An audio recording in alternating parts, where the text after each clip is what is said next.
subsídios. Meus queridos irmãos, eu quero cumprimentá-los com a paz do Senhor Jesus. Quero externar a minha gratidão ao Senhor pela vida de todos os inscritos do canal Rascunho DVD. Eu sou o pastor Edivaldo Pereira. Neste conteúdo nós vamos estar gravando aí, estaremos comentando a lição de número 4, lição da classe dos jovens. Os jovens estão estudando sobre as cartas pastorais, a saber, 1ª e 2ª Timóteo, e o título da lição é Sejam Firmes, não é?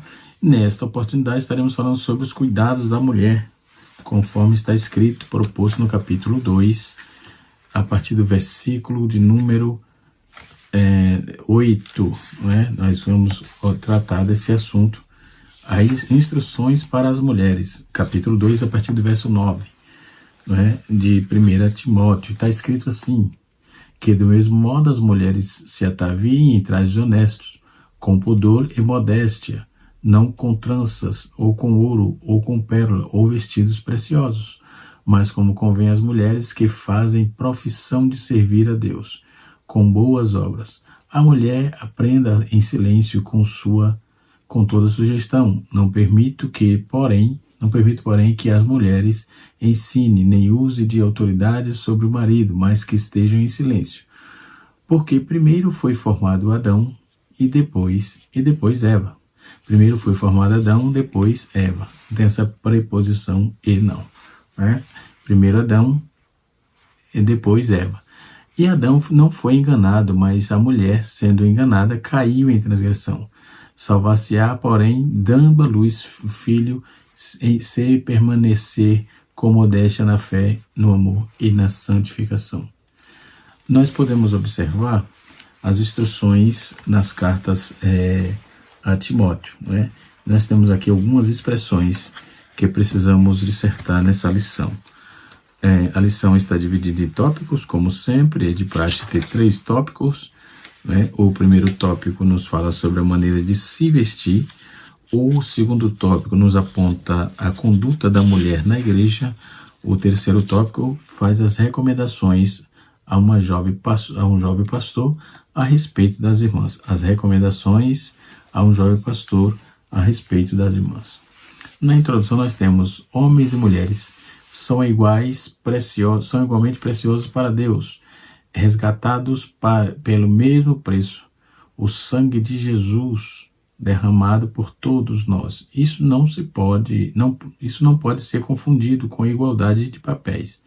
Homens e mulheres são diferentes na anatomia, a função e posição de cada um na família, na sociedade, na igreja, não é? Nós temos na Bíblia a posição de cada um dentro dos seus ofícios e das suas ordenanças que é proposta, né? Temos até aqui algum material pertinente onde o escritor ele divide cada um nas suas esferas. Mas não quero trabalhar isso, não estou olhando aqui, está lá para trás, né?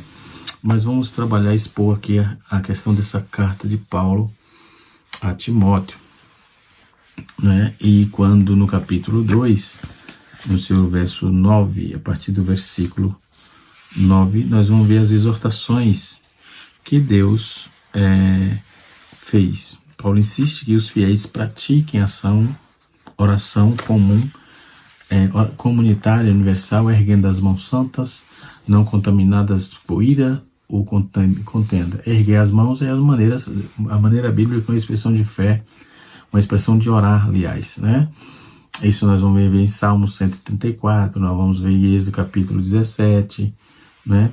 Falando em assembleia, Paulo dá orientações, né, para o modo como deve participar as mulheres, né? Essas orientações parece muito restritiva, né? Mas não devemos esquecer que o próprio fato de poderem participar ativamente da Assembleia é um grande passo à frente, né? Em comparação à sinagoga judaica, que não permitia na época a participação das mulheres. Por outro lado, considerando os costumes gregos, Paulo aconselha que que se use vestes decentes evitem efeitos luxuosos. Os efeitos das mulheres sejam as boas obras, conforme Pedro, capítulo de número 3, versículo número 1 Pedro 3, versículo 4. O adorno interior, que é o espírito estável, suave e sereno. Marcas da verdadeira piedade, não é? Em Tiago, capítulo 1, versículo 27. O silêncio aconselhado às mulheres na Assembleia, que o texto nos aponta, faz parte de um contexto cultural que antes, sem sequer permitir a presença delas, a submissão, então corresponde à ética familiar tradicional do judaísmo, né? Que também da cultura greco-romana, a proibição de se ensinar diz respeito à Assembleia, mas a argumentação que Paulo usa hoje não convence mais. O Adão primeiro é ser criado, o Adão que se deixou seduzir. Contudo, toda a tradição bíblica é também greco-romana. Paulo menciona o valor da mulher por seu papel na geração de filhos. Ainda naquele tempo acredita-se que só o sêmen masculino comportava o fator ativo, né? Então tudo isso com uma condição de preservar a fé, o amor e na santidade. Então essa é a instrução paulina, não é? A santidade, a unidade, a sensatez são traços que fazem a esposa cristã se assemelhar à mulher virtuosa e sábia das escrituras judaicas, não é? Nós vamos ver todo o conteúdo dentro dessa perspectiva, né? Então, as orientações acerca das mulheres para o leitor ou leitora, para o estudante, o jovem que está me ouvindo, as orientações do texto proposto da leitura soa demasiadamente machista, parece, né? Mas devemos compreendê-las no universo social e religioso em que Paulo viveu. É bom que tenha isso em mente. Essas normas destacam a conveniência, a decência, não é? O bom gosto, o oposto das extravagâncias, das joias, das vestes suntuosas que as mulheres valorizavam, né? Antes de conhecer a fé em Cristo Jesus.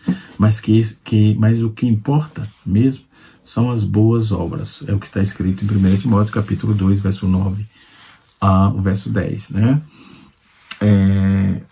Quanto ao silêncio que é proposto na lição, aqui na lição fala sobre a descrição das vestes, né? E nós podemos observar de forma muito clara, o comentarista colocou aqui. Vamos lá. A descrição e moderação. Depois de tratar do comportamento do homem no homem público, Paulo passa a se referir-se aos deveres das mulheres cristãs, né? Ele inicia falando sobre o vestuário adequado, né? Que deveria ser honesto, com pudor, com modéstia, né? Então, dentro dessa proposta paulina ao jovem Timóteo, ao jovem obreiro, nós podemos observar que as mulheres cristãs ele fala sobre os vestes adequadas, que deveria ser honesto, com pudor e modéstia, né? Não com tranças, ou com ouro, ou com pérolas, ou vestidos preciosos. Capítulo 2, verso 9. Né? Estas recomendações, independentemente de cultura ou época, está ligada à descrição e moderação das vestes. A palavra pudor, no grego, quer dizer aidos, que subentende que é vergonha em exibir o corpo, ou seja, envolve a recusa de se vestir de tal maneira que atrai a atenção para o seu corpo e ultrapassam os limites da dádiva da moderação, certo? É isso que Paulo está dizendo. Vai surgir muitas pessoas dizendo que isso aqui é um legalismo, como eu já disse, parece que soa machismo, né? Mas são recomendações propostas para as mulheres cristãs, né? Que como se vestir na casa de Deus e fora dela, né? De acordo com a Bíblia, no caso da Bíblia de Estudo Pentecostal, nós vamos encontrar aqui na Bíblia de Estudo Pentecostal dentro do contexto, dentro desse livro, deixa eu abrir aqui, 1 Timóteo, 1 Coríntios, Tessalonicenses, vamos lá, deixa eu achar aqui, 1 Timóteo, né, para ver o que tem dentro desse bojo de informação. Aqui nós temos em 1 Timóteo capítulo 3 as qualidades morais, né, do homem de Deus. Dentro da Bíblia, aqui no capítulo 9, os deveres das mulheres cristãs, ele aborda assim: as mulheres se ataviam de trajes honestos, com pudor e modéstia, né? A palavra pudor é aidos, que submete à vergonha e exibir o corpo, envolve e recusa de se vestir de tal maneira, né? Os limites da dádiva da moderação, é a fonte ordinária da modéstia, acha-se no coração de pessoas, ou seu âmago. Em outras palavras, a modéstia é a manifestação externa de uma pureza interna.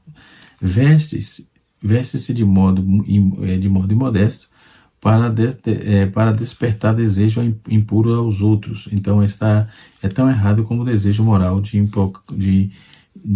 que isso provoque alguma situação, né?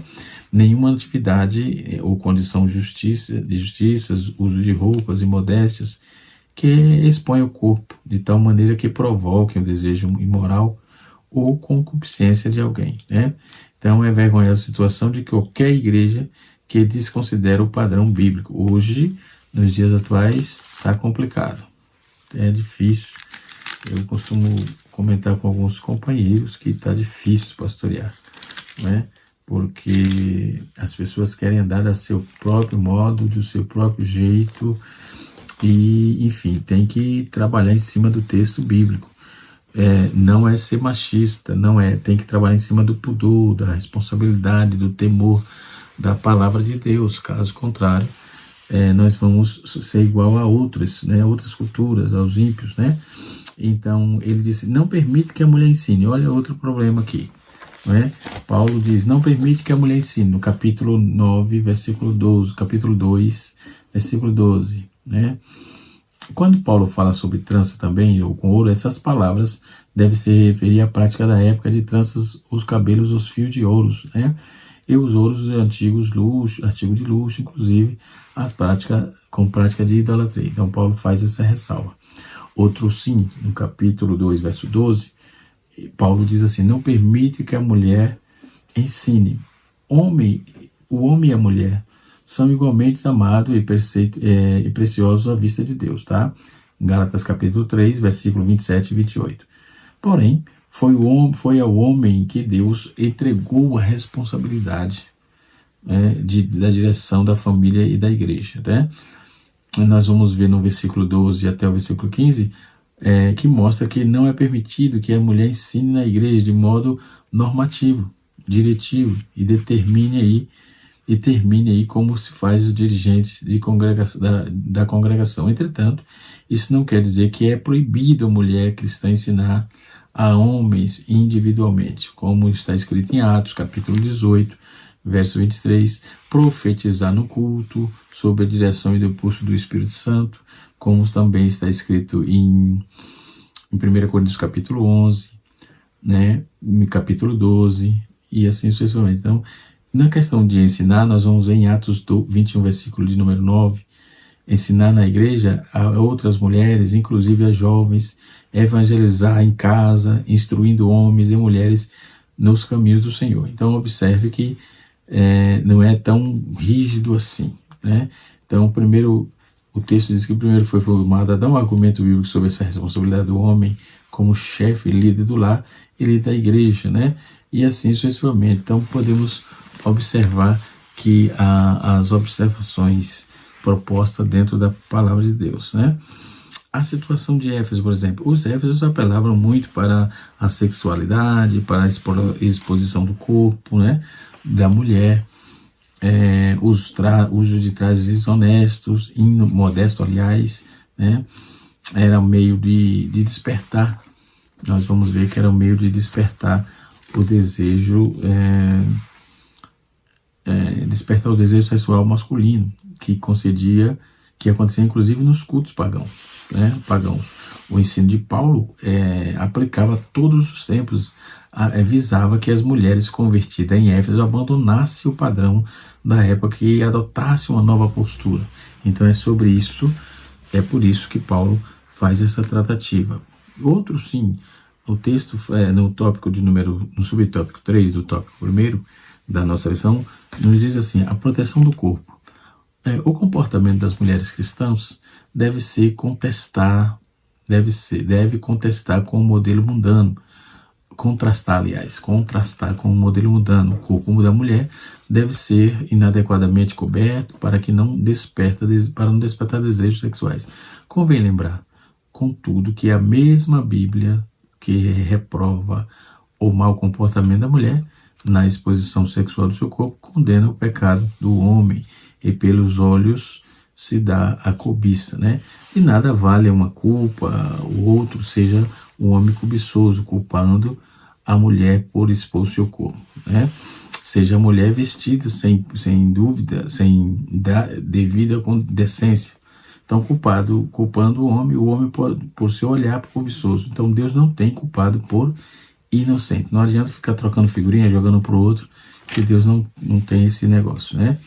Desde o Éden, há quem ignore o ensino sobre a necessidade de se vestir bem, cobrindo adequadamente o corpo, como se fosse uma exigência dos homens. No Éden, após a queda, Adão e Eva se vestiram com aventais de folha de figueira.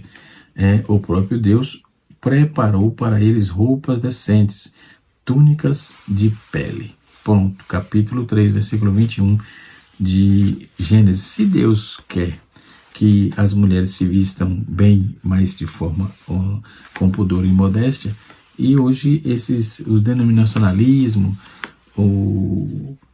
os movimentos novos aí novos movimentos da religiosidade vem trazendo, a pessoa fica como quer, vive do jeito que quer, vai para a igreja como quiser, e a Bíblia reprova esse tipo de comportamento cabalmente, né? Mesmo Paulo, como disse, Paulo não quis ser machista, também o texto não é machista. O texto só traz instrução para que tenha cuidado, né? Para que tenha cuidado, para não se exacerbar bastante, para não se abrir bastante, né? Tenha cuidado. Paulo fala assim: do mesmo modo, essa expressão continua a abordagem a respeito da oração iniciada no versículo 8. Em outras palavras, como homens e mulher devem orar em uma atitude sincera e santa. As mulheres, ao orar, devem ser modéstia, traje honesto, ou seja, uma ênfase que as mulheres devem se vestir de forma apropriada para a oração, ou seja, sem uso de roupas extravagantes, que possam chamar atenção para si mesma, né? Pudor significa decoro, reverência, respeito, né? O termo é traduzido como modéstia também, e poderia ter entendido aí como equilíbrio, a humildade e o autocontrole. Então, Paulo exorta as mulheres para que as mulheres de Éfeso que se vistam de forma com decoro piedoso, em vez de usar roupas inapropriadas, extravagantes, né? Então, com boas obras, né, Paulo vai fazer a tratativa muito clara aqui sobre essa demanda, né? E nós podemos observar que ele fala assim: com boas obras. A beleza da mulher cristã ela é encontrada em seu caráter piedoso, né? Ela, em amor em Cristo, por ser aí demonstrado em toda a boa obra. Então, é impossível que esta restrição se baseie no comportamento inadequado de algumas mulheres que certamente haviam recentemente convertido. Paulo não era propriamente contra o fato de que as mulheres orarem e profetizarem em público, desde que estivesse trajada adequadamente. Então, foi de forma espontânea que reconheceu, sem dúvida, com um grupo considerável de mulheres que ajudaram ele, né? Nós vamos ver isso ajudaram ele, consolidaram também o seu ministério. No capítulo 16, ele vai fazer isso, do 16 até o capítulo 16, versículo de 1 a 15, Paulo faz menção de mulheres que ajudou ele no seu ministério. Então, logo, Paulo não está segregando a mulher. Na questão do silêncio, nós vamos ver aqui, de novo voltando a falar sobre isso, silêncio no grego é ressuscia, que se deve ser atitude de disposição da mulher, como sossegada, não é? De um espírito manso, quieto, enquanto estiver aprendendo, como aliás deve ser adotada todos os cristãos, todas as mulheres cristãs, né? A mulher aprenda, e é uma determinação de Paulo que ele deseja as mulheres aprendam a doutrina cristã na igreja local, mas como uma atitude adequada, aqui ele se coloca em cima da cultura grega, né? Já que a mulher do século I na Grécia não era considerada capaz de aprender. Paulo rejeita esse mito e exorta Timóteo a dar oportunidade às mulheres, tendo aproveitado plenamente o potencial das mulheres em seu ministério. Volto a falar, né? O apóstolo dá um grande exemplo a Timóteo, e ele apontando aí a situação. Paulo usa um discurso literário, então nesse texto que ele aponta aqui, para construir um argumento em que a mulher não deve ensinar, nem exortar, nem exercer, aliás, autoridade sobre os homens na igreja. Ele usa 2 pares de palavras aqui para expressar que quer dizer como se segue, né? A mulher aprenda, ou seja, mateneto, ou seja, e ressuscia. Aprender e estar em silêncio. Manteneto e ressuscia, né? Em toda sujeição, né? Em base aí, a base da mulher está na igreja. A que aprenda, nem que ensine, ou seja, didasqueie, que exista autoridade, que é de autenteie, que permaneça em silêncio, ressuscia.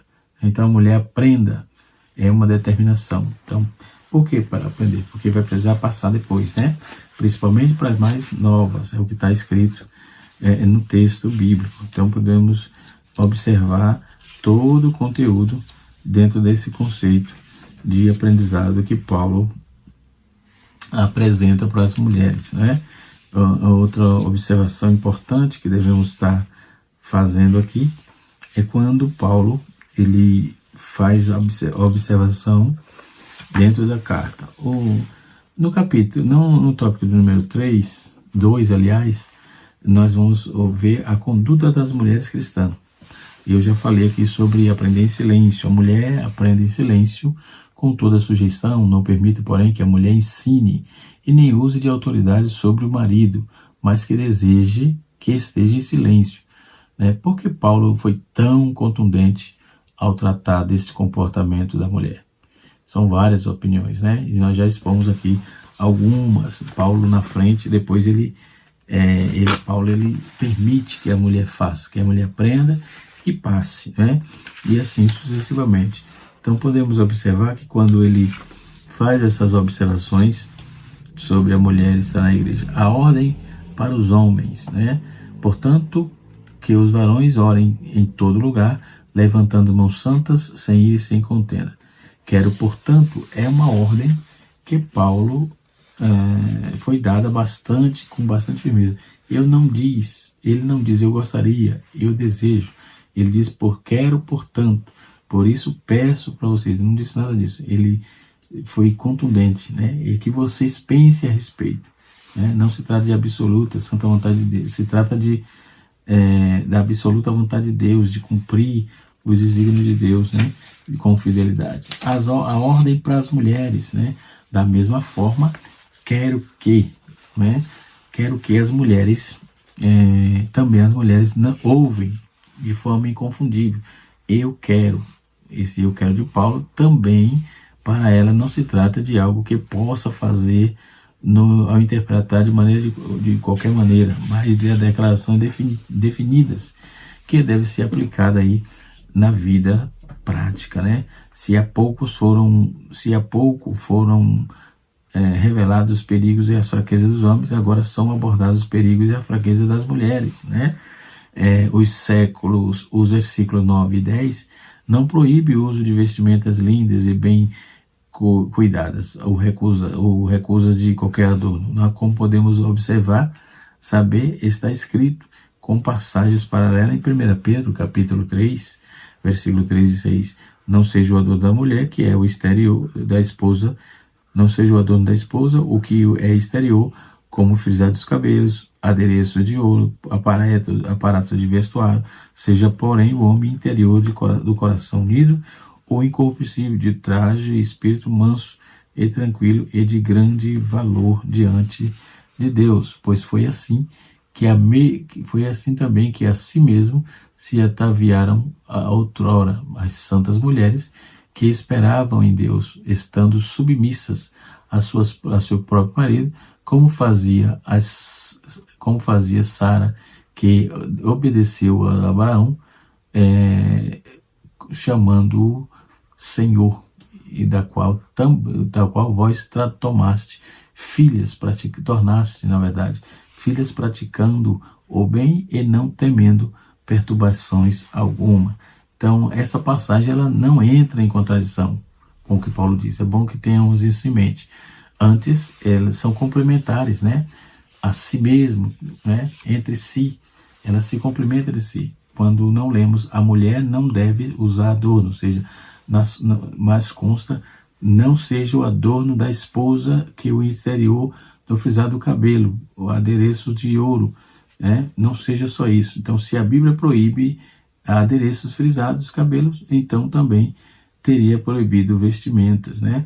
Por exemplo, mencionado por Pedro, como vamos ver, sobre as mulheres, no Antigo Testamento também mostra que não há uma proibição fundamental contra o adorno, né? Acontece que Sara, Rebeca, Raquel, dentre outras mulheres santas da Bíblia, da Antiga Aliança, usava adornos lindos, pois eram isso normal naquela época. Nós vamos ver isso em Gênesis capítulo 24, versículo de número 22, versículo 30, 47, 53. Então, porém, não as dominaram, né? Mas elas foram dominadas pela esperança em Deus, e que o que vemos tanto em Sara como também em Rebeca e em Raquel, os quais, apesar de várias fraquezas inerentes, estavam espiritualmente focadas no Messias, né? O sentido desse texto é bem simples, né? O exterior não deve nos dominar. O adorno exuberante, as vestimentas provocantes, vistoso, deve ser evitados, né? Essas coisas provocantes e vistosas devem ser evitadas para que os atributos morais envolvidos não sejam ofuscados, né?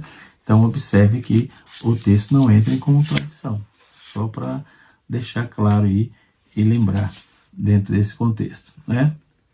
O versículo 11 e 12, ele prescreve como uma mulher deve se portar nas reuniões da igreja. As mulheres devem sim participar das reuniões da igreja.